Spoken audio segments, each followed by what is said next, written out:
Madame, Monsieur, bonsoir, bienvenue aux 20h sur Equinox Télévision. Vous le faites bien et merci de nous faire confiance. D'abord les titres de l'actualité de ce jour. Plus de 300 familles bientôt sans abri à Bafoussam. Les habitants du quartier Tougan 3 ont été informés d'un projet qui va être exécuté dans le coin. Sauf que, il faut le dire, le cafouillage règne encore dans ce quartier. Et puis on parlera aussi de l'affaire Martinez-Zogo, des journalistes auditionnés au tribunal militaire, convoqués par le juge militaire dans l'affaire de l'assassinat du journaliste. Ils se sont présentés au tribunal militaire à l'exception de Xavier Messé qui a sollicité un renvoi de son audition du fait qu'il est actuellement indisponible. Nous aurons les précisions de Guy Zogo dans cette édition du 20h. Et suite ce soir de la page consacrée à Nidjon Frondi, ce soir zoom sur sa vie politique, ce sera dans un document préparé par Ulrich Ngonomala. Nous serons en page politique de ce 20h. Madame, Monsieur, voilà pour le sommaire. Les détails, c'est tout de suite.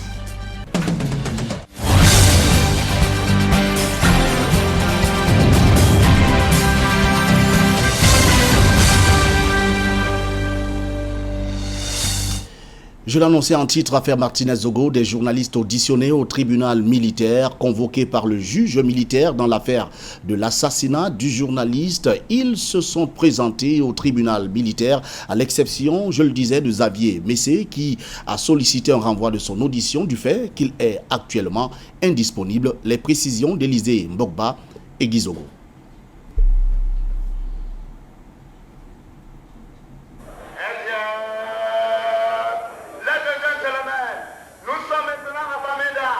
En 1990, le Cameroun connaît un début de révolution dans sa sphère politique.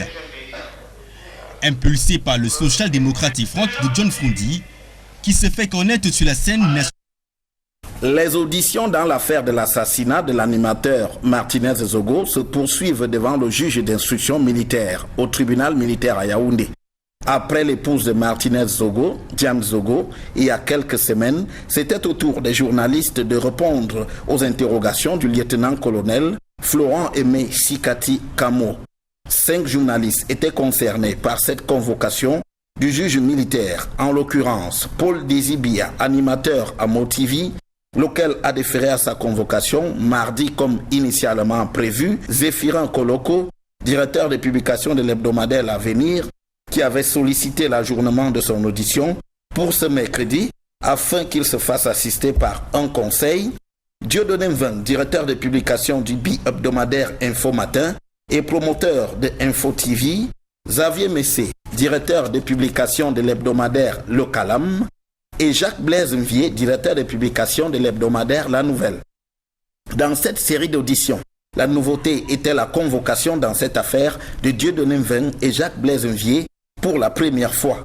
Au-delà du travail de la commission d'enquête qui n'avait pas jugé utile de solliciter ces 2 journalistes dont les dénonciations de Jean-Pierre Mourou-Belinga avaient fait les choux gras, le juge militaire a lui opté de les entendre pour se faire lui-même une idée des informations qu'ils ont relayées. Pour les autres, Paul Désibia, Xavier Messé et Zéphirin Koloko, le juge d'instruction disposait certes déjà des procès-verbaux de leurs auditions devant la commission d'enquête, mais il a pris le parti de les entendre à nouveau. Des 5 journalistes convoqués, seul Xavier Messé reste donc à auditionner. Ce sera vraisemblablement la semaine prochaine, lui qui a été empêché par des occupations professionnelles à Douala. Selon des indiscrétions, d'autres journalistes pourraient être convoqués, notamment autour des accusations portant sur la mort du prêtre Jean-Jacques Olabébé. Le grand tour du juge d'instruction militaire devra logiquement se poursuivre avec les inculpés déjà placés en détention à la prison de Kondengui.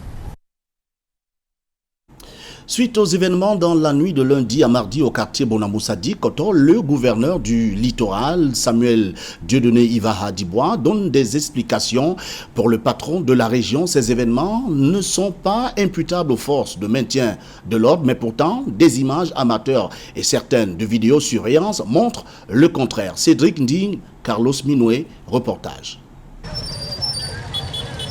Environ 24 heures après la vente d'État au quartier Bonamoussadi dans le 5e arrondissement, le gouverneur de la région du littoral, Samuel Dieudonné Ivaha Dibois, a effectué une descente sur le terrain pour s'enquérir de la situation.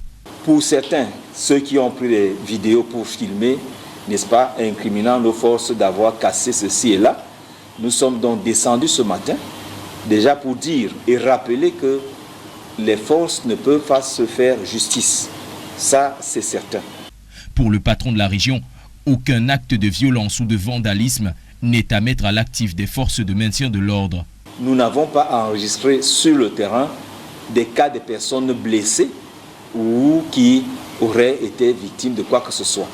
Pourtant, sur des images de vidéosurveillance d'un débit de boisson de cette partie de la ville, datées de ce fameux soir, on y voit un homme en treillis faire irruption en défonçant la porte d'entrée avec une violence extrême.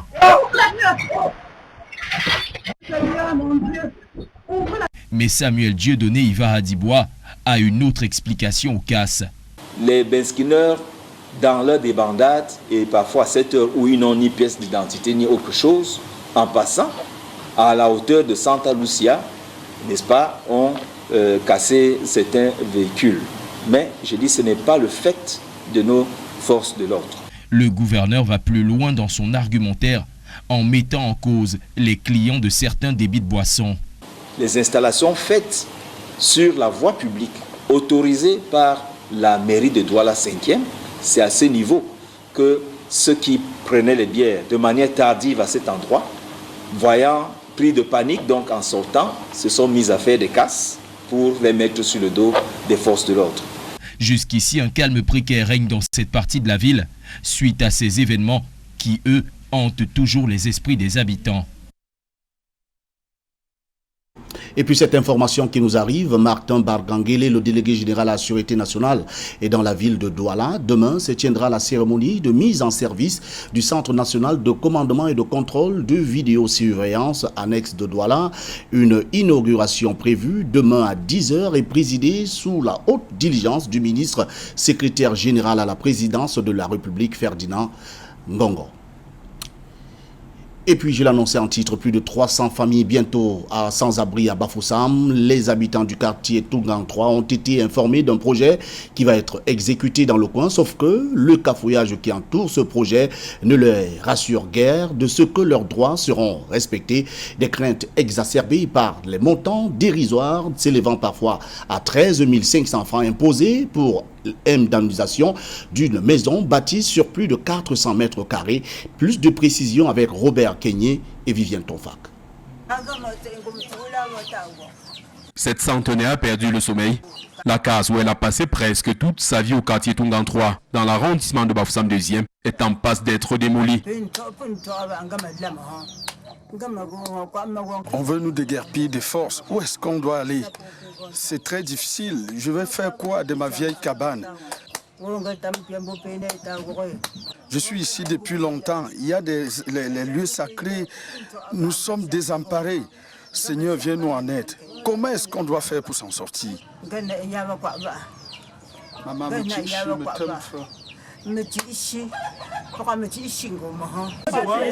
comme elle, environ 350 familles autochtones pourraient subir le même sort, dit-on, dans le cadre de la mise en œuvre d'un projet de sécurisation de l'agence ouest de la Société camerounaise de dépôt des produits pétroliers. Nous n'avons jamais eu connaissance du projet de la SDP. Qu'est-ce qu'on met dans sécurisation? Personne n'a jamais rien dit. Quand j'arrivais ici, je posais la question au nouveau directeur qui s'est installé. Après la barrière, là, est-ce qu'il y a quelque chose de... Il a dit, après la barrière, on n'a plus rien dehors. On a les 3 hectares de terrain qu'on a occupés. Ça nous suffit. Maintenant, c'est plus de 23 hectares qui prennent. Ces riverains sont d'autant plus surpris d'être menacés, alors que le décret d'indemnisation faisant allusion à ce projet ne mentionne nulle part leur quartier. En 2018, nous avons eu connaissance d'un décret d'indemnisation qui concernait les riverains de la SDP agents de Bafoussam. À la lecture de ce document, l'article 1er précisait bien les lieux dits, le quartier Tougang 6 et Kopchou. Malheureusement, ceux qui ont fait le travail technique sont venus prendre les habitants de Tougang 3. Ils ont créé l'amalgame. Dans cet amalgame, ils se disent méprisés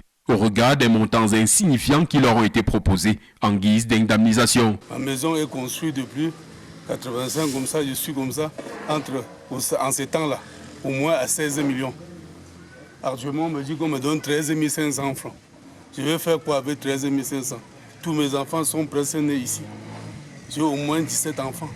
13 500 francs CFA pour une maison en matériaux définitifs, construite sur une superficie de 400 mètres carrés. De quoi irriter certains riverains. Moi, je suis prêt à mourir pour cette affaire-ci. Parce que je ne sais pas où aller. Je ne sais pas où je peux avoir un problème. Je peux lancer ma part de poule au village. Je ne sais pas où je peux faire ma part de sacrifice. Je ne sais pas où je peux faire ma part de sacrifice. On me chassasse mon village. Né et grandi. Je ne sais pas où. C'est un zone de recasement. Je ne sais pas où. Je ne sais pas où. Le dépôt est venu nous trouver là. L'obstination des autorités à vouloir avancer, malgré le flou et les incompréhensions autour de ce projet, pourrait conduire à une nouvelle manifestation, comme ce fut le cas par le passé. Eux meurent de soucis. C'est la tombe de ma grand-sœur.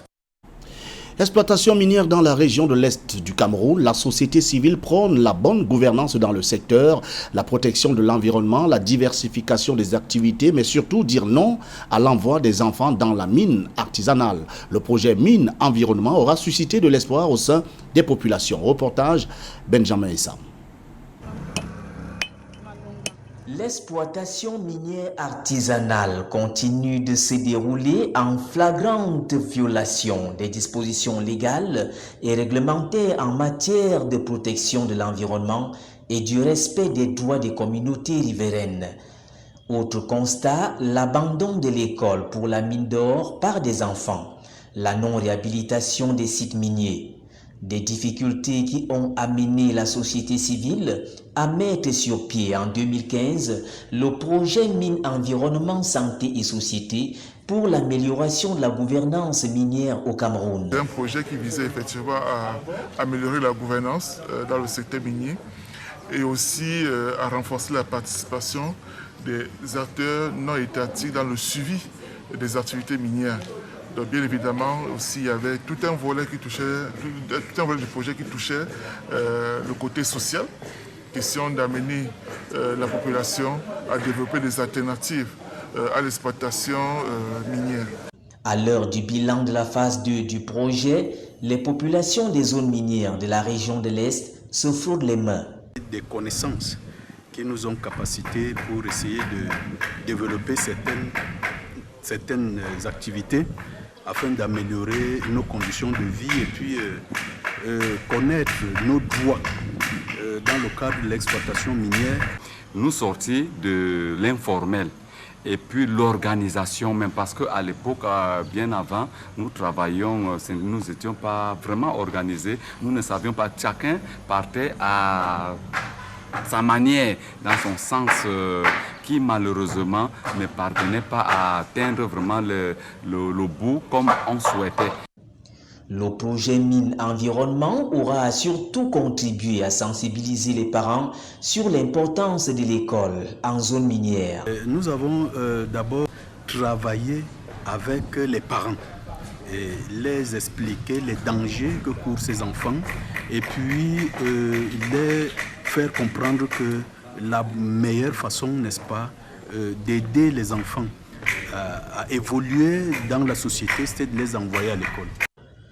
Pour l'Union européenne, aux côtés de la société civile, il y a tout lieu d'apprécier les activités menées en faveur des populations riveraines. On est très fiers du partenariat qu'on a établi avec FODER, mais aussi de la coopération qu'on a pu mettre en place avec les autorités nationales, avec les ministères, avec les autorités locales, avec les représentants des communautés.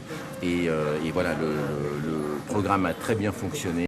En attendant de voir se poursuivre le projet, tous les acteurs espèrent à une bonne gouvernance du secteur minier dans la région de l'Est. Parlons d'autre chose à présent, des migrants qui périssent un peu plus chaque jour dans les eaux et le désert à la recherche de l'Eldorado occidental. Le phénomène de migration qui vide de son capital humain inquiète l'Église catholique dans la sous-région Afrique centrale. Réunis à Douala, dans la ville de Douala, les membres des conférences épiscopales venus des différents pays veulent mutualiser leurs efforts pour mener à bout la lutte contre l'immigration clandestine. Le reportage de Jires Yopa et Kevin Tiogo. Un lien choquant des migrants engagés dans des aventures périlleuses via le désert. On va tous mourir, je te dis. Ces chiffres explosifs des personnes qui disparaissent chaque année dans la mer suite au naufrage des pirogues aux bateaux de fortune essayant de rallier l'Occident. Certains tombent à l'eau. La panique se propage à toute l'embarcation. La migration clandestine, un phénomène qui préoccupe et trouble la mémoire de l'Église catholique. Dans notre région est particulièrement visée par ce phénomène. Mais il s'agit plutôt, n'est-ce pas, de nous mettre tous ensemble pour pouvoir annoncer, pour pouvoir avancer et apporter ce qui est nécessaire à toutes ces personnes qui quittent leur pays. La malgouvernance, la misère sociale et économique sont entre autres les motifs qui ont contribué à accentuer cette crise migratoire, selon les membres des conférences épiscopales d'Afrique centrale, vidant à la fois le continent africain de son capital jeune. Tous nos pays, toutes nos nations là, après l'indépendance au niveau économique, connaissent un échec. Vous n'êtes pas en mesure de me donner, n'est-ce pas, un pays de la sous-région aujourd'hui qui maîtrise vraiment son économie. Et même, allons plus loin, l'indépendance n'est pas politique. Les choses nous sont dictées de l'extérieur. Donc les conséquences de tout cela, c'est la souffrance. Nous nous trouvons face à une jeunesse qui n'a pas de travail, une jeunesse qui cherche désespérément à se créer une place sous le soleil. Dans la ville de Douala, depuis ce mardi, des réflexions sont menées par les délégués des conférences épiscopales des 6 pays de l'Afrique centrale, ainsi que des spécialistes des sciences humaines, allant dans le sens de l'élaboration d'un guide pastoral sur le phénomène migratoire en Afrique centrale. Donner des orientations tant soit peu pour que nos jeunes ne continuent plus à prendre ces chemins de l'aventure qui se présentent comme un chemin de non-retour, un chemin au bout duquel ils périssent, soit dans la Méditerranée ou bien dans le désert. Pendant 4 jours, les travaux vont se poursuivre par des échanges en plénière et des réflexions en atelier. Le guide pastoral attendu au sortir du colloque devra permettre une meilleure information de la jeunesse de la sous-région, des multiples phases de la migration, non sans proposer de nouvelles pistes de solutions pour venir à bout du phénomène. Chaque 14 juin, l'humanité célèbre la journée mondiale du donneur de sang, célébrée sous le thème « Sang, plasma, partageons, donnons souvent ». Cette journée a été meublée par une vaste campagne de sensibilisation à l'hôpital La Quintini de Douala. Théophile Touke, Christine Babanda, reportage. Le sang se fait de plus en plus rare au Cameroun. Il est 13h à l'hôpital La Quintini de Douala. Après une matinée dédiée à l'accueil des donneurs de sang, le Centre national de transfusion sanguine déployé dans cette formation hospitalière continue d'accueillir des donneurs. Je suis donneur bénévole depuis l'an 2000 dans cet hôpital. J'ai fait 52 dons. Chrétien, la cinquantaine, est venu comme d'autres faire son don de sang. J'ai de la joie de sauver une vie. À 35 ans, Daniel, généreux donneur, est un habitué. Pour lui, ce geste est spontané. Ça fait 3 ans que je donne du sang pour sauver des vies. Je donnerai du sang aussi longtemps qu'il me sera possible de donner du sang. Faire régulièrement et en permanence des dons de cette précieuse matière est un acte qui incombe à tout citoyen, interpelle le docteur Arbor Tarkan Bessem. Le sang est ce liquide-là qu'on ne peut fabriquer dans aucun laboratoire et aucune pharmacie. Donc, cette campagne est une façon pour nous de sensibiliser la population et de les encourager à venir donner de leur sang pour que nous continuions à sauver ceux qui en ont besoin et beaucoup plus d'autres personnes. Pour répondre aux besoins en sang d'une amie, dont le processus vital est engagé, Yannick n'a pas hésité. Si je suis là aujourd'hui, c'est pour donner le sang à une sœur. J'ai eu l'appel et puis j'ai foncé car donner du sang, ça sauve des vies. Si la prise de sang peut parfois faire peur, Chrétien se veut rassurant. C'est simple comme vous voyez. Après la fiche, voici la tension. Tout à l'heure, on va vérifier mon taux d'hémoglobine. Et après, si je suis apte, on va aller me prélever. Chaque 14 juin, l'hôpital La Quintini se joint à la communauté internationale pour célébrer la journée mondiale du donneur de sang à travers des appels aux dons et des campagnes de sensibilisation. Le reportage de Christine Babanda et puis ouvrons la page politique, je l'annonçais en titre. Ce soir, nous poursuivrons avec nos reportages consacrés à la vie politique du Tiernamani, John Froundi et sa vie tout court sur la scène politique. Le leader charismatique de l'opposition camerounaise nous a présenté deux visages, je le disais, et ici, Ulrich Ngolo Ngonomala et François Dikoumé nous content la vie d'un homme politique radical au régime en place et celle d'un homme devenu modéré par la suite des événements. Et la fin, c'est dans ce reportage que signent Ulrich Ngonomala et François Dikoumé.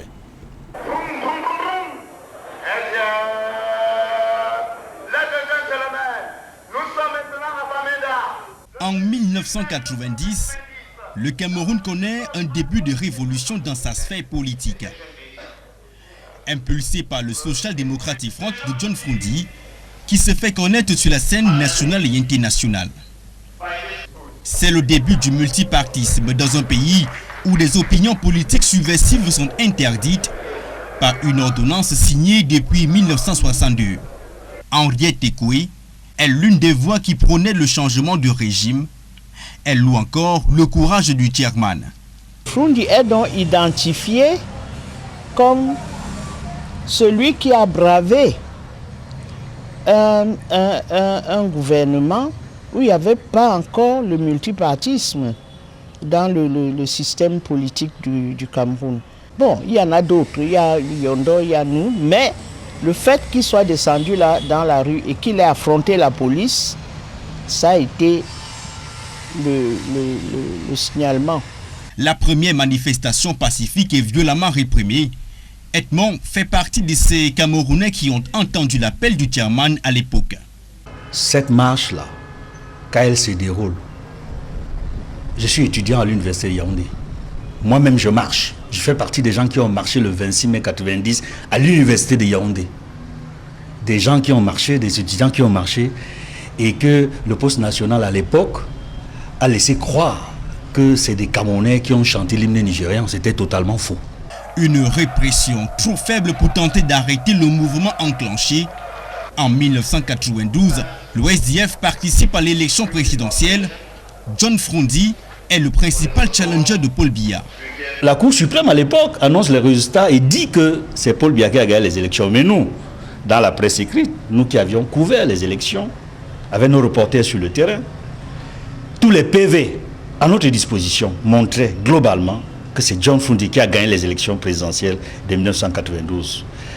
Donc, c'est la raison pour laquelle il a immédiatement annoncé sa victoire volée. David est le seul journaliste francophone aux côtés du Tiernamani, alors en résidence surveillée à Bamenda, car le régime l'empêche de se déployer avec une masse populaire pour tenter de revendiquer sa victoire. J'avais réussi à entrer dans la ville de Bamenda pendant l'état d'urgence. J'y suis resté pendant tout ce mois, pendant 1 mois et demi. Les mamans qu'on appelle, ce qu'on appelait à l'époque les mamans Takumben. En 92, c'était les mamans autour de 80 ans qui gardaient la résidence de Froundi pour empêcher qu'on l'enlève de chez lui. On lui demandait de faire la guerre, de faire descendre les gens dans la rue. Il avait eu des propositions concrètes pour engager la guerre. Il a dit non. Il a dit un jour viendra où le peuple va réussir à arracher le pouvoir, mais je me battrai pour qu'on arrache le pouvoir par les urnes.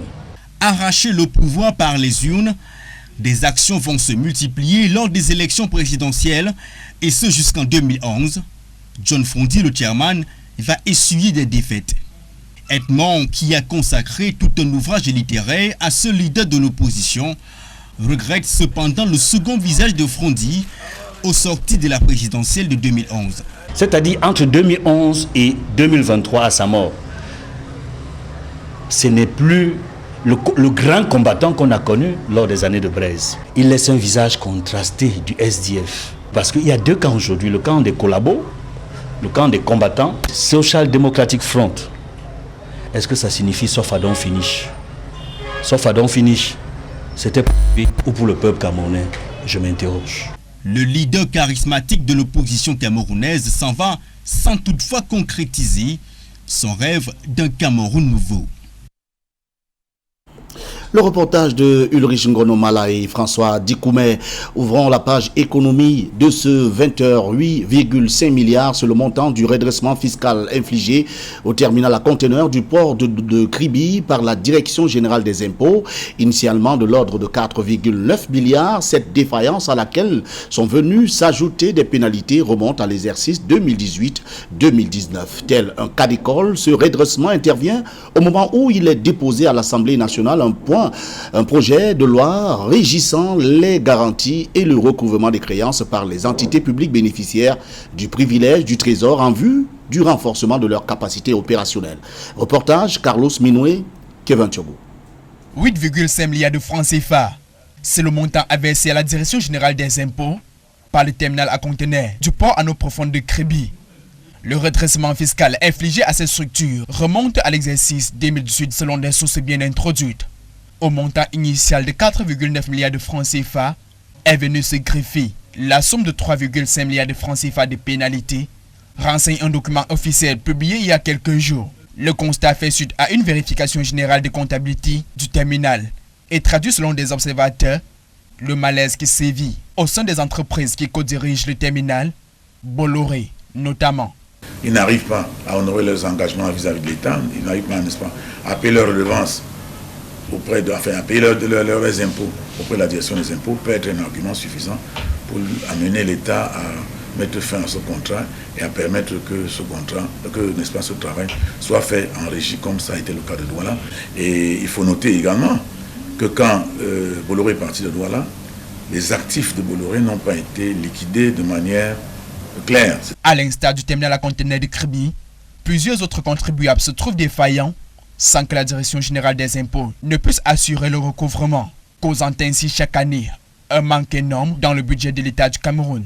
Pour donner des coups de franche aux sociétés commises à ce devoir régalien de l'État, un projet de loi régissant les garanties et le recouvrement des créances par les entités publiques bénéficiaires du privilège du Trésor vient d'être soumis à l'Assemblée nationale. Ces entreprises avaient vraiment besoin d'un coup de main juridique pour leur permettre, n'est-ce pas, d'accomplir mieux leur mission. Parce que quand on regarde sur le plan, n'est-ce pas, de l'action normale qu'ils doivent exercer, quand on prend les hypothèques ou quand on prend les solidarités de paiement, ces entreprises ont beaucoup de difficultés, n'est-ce pas, quant à la réalisation des hypothèques.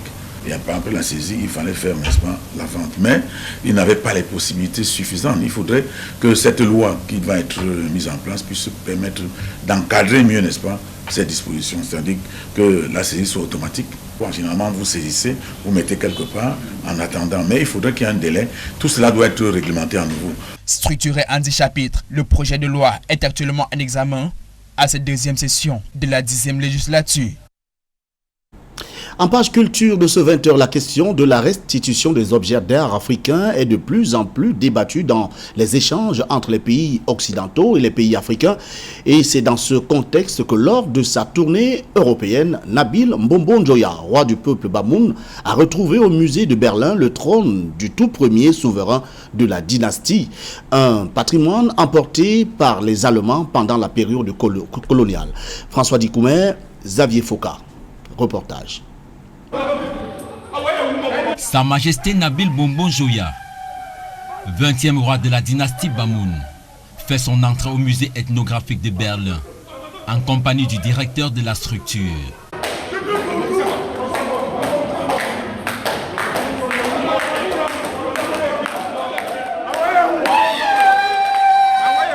Il s'installe majestueusement sur le Mandouyenu, le trône du roi Njoya. Un moment historique et plein d'extase pour la communauté Bamoun en particulier et pour le Cameroun en général.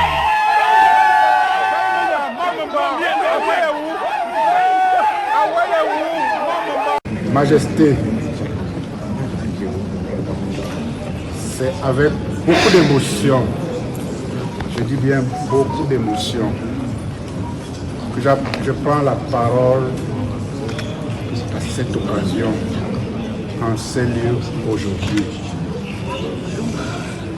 Vous êtes assis sur votre trône.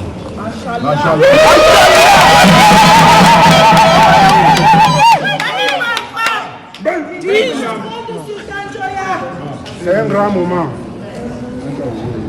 pour le peuple Bamoun. C'est aussi un grand moment pour le Cameroun et pour les relations entre l'Allemagne et le Cameroun. Officiellement, selon le gouvernement allemand, en 1908, le Mandouyénou avait été offert à l'empereur Guillaume II par le roi Njoya lors d'échanges des cadeaux. Une version des faits qui passe plutôt mal chez plusieurs historiens, qui indique que le siège royal du peuple Bamoun a été emporté de force. La politologue Aïssa Halidou parle d'ailleurs d'un braquage historique perpétré en pleine colonisation.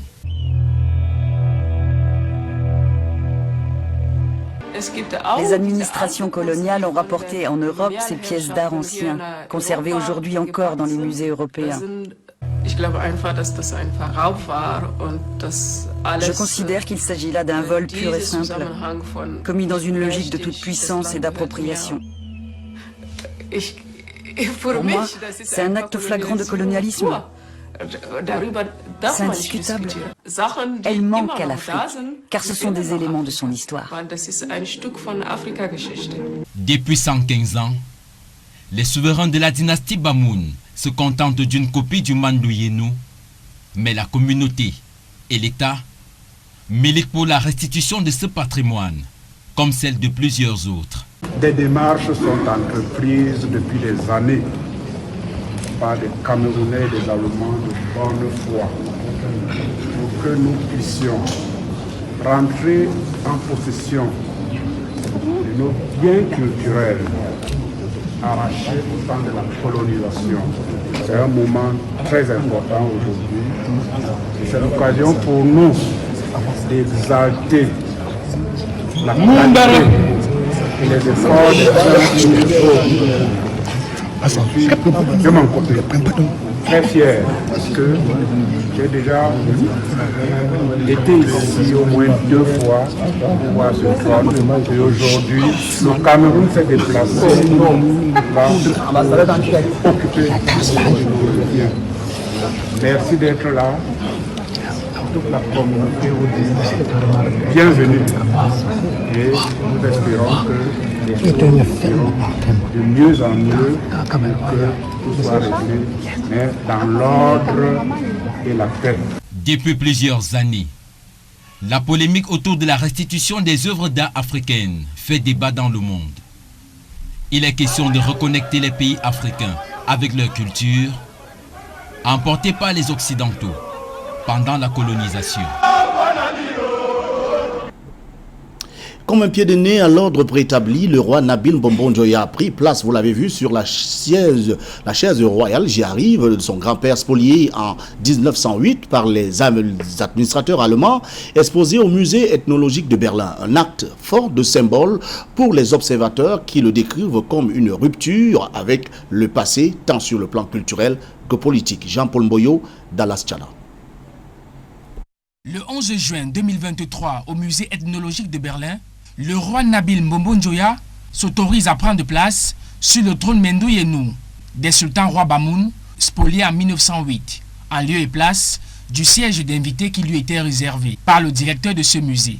Un pied de nez qui s'explique selon Abdelaziz Moundé, journaliste basé en France et connu pour ses actions pour la restitution des biens culturels africains, comme un caractère symbolique de rupture culturelle. C'est un geste symbolique parce qu'il s'agit d'un trône qui avait été commandé par un roi Bamoun éminent qui s'appelle Mboumbou, qui a régné de 1757 à 1813 en l'honneur de 2 reines Mandou. Maintenant, il s'agit, comme ce que Koumandoumbe III a engagé, il s'agit effectivement pour le gouvernement du Cameroun, aux côtés de ses frères traditionnels comme le royaume Bamoun, de travailler pour que la restitution de ce bien soit effective. La symbolique politique de ce geste, selon le docteur Aristide Monod, s'inscrit dans la démarche de défiance et d'anticonformisme qui consiste, comme c'est le cas ailleurs, à mettre l'Allemagne face au défi de la restitution des œuvres d'art spoliées pendant l'ère coloniale. Il s'agit certainement du syndrome des jeunes leaders émergents anti-establishment occidental, anticonformistes à l'ordre impérial qui anime le jeune sultan à travers cette défiance. Il profite pour démontrer qu'il est le véritable propriétaire de ce trône, non sans rappeler à travers le refus du siège à lui réservé qu'il mérite mieux, notamment le trône de son ancêtre, le trône qui lui revient. C'est une marque d'affirmation qui trahit, ma foi, la défiance à l'endroit de ceux qui ne cessent de désacraliser les produits, les symboles de la tradition africaine. Grosso modo, comme dans d'autres pays, notamment le Bénin ou le Botswana, il revient de ne plus concéder le sort de nos œuvres d'art à ceux qui sont reconnus comme étant les détenteurs illégitimes.